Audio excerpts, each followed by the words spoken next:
There was a book that was recently published in the US called Danger Zone that I think represents a lot of the thinking in the US.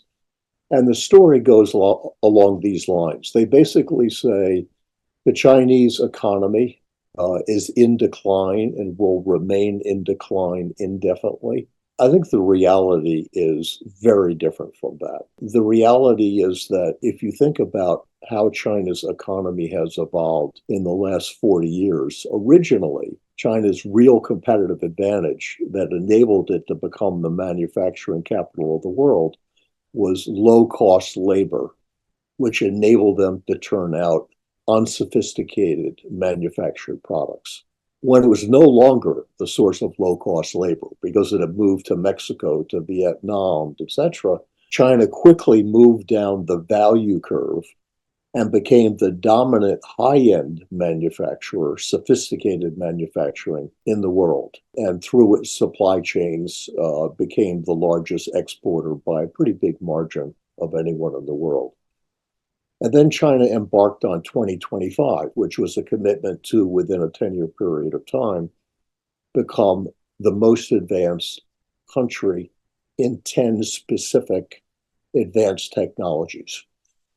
And the reality is China has done that very effectively. So if you look at renewable energy, and certainly if you look at electric vehicles, China is the largest manufacturer and exporter of electric vehicles in the world today. People who are deep into the auto industry would say their cars are the best made and the most sophisticated of anywhere else, which is why people are buying them. And a lot of the success of China in terms of its economy is attributable also to its industrial policies. And China is relatively unique among major countries in setting out countrywide priorities in terms of where it wants to achieve leadership, organizing the resources, not just private industry, but state-owned enterprises, professors, and experts of all walks of life,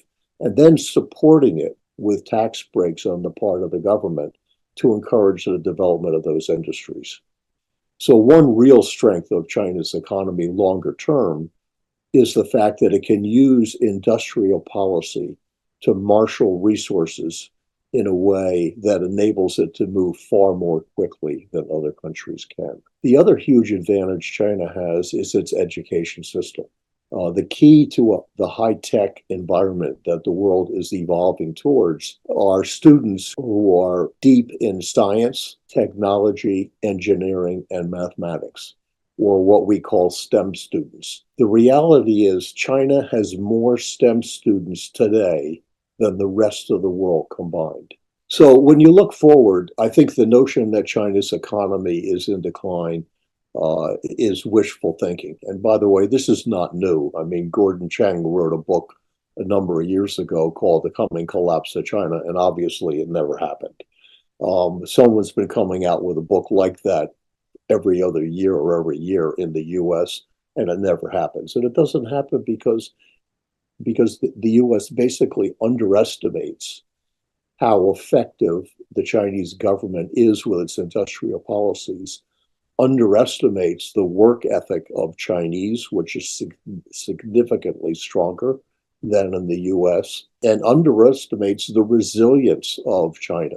So when China needs to take action to strengthen its economy and get it back on track, it's got the commitment of people to basically who like to work hard and are very ambitious, and that's exactly what they do. So we just saw the fourth quarter economic results come out, and even though everybody was predicting another dip in China, it came out at 5.2%, which continues to be significantly stronger than almost any other developed country.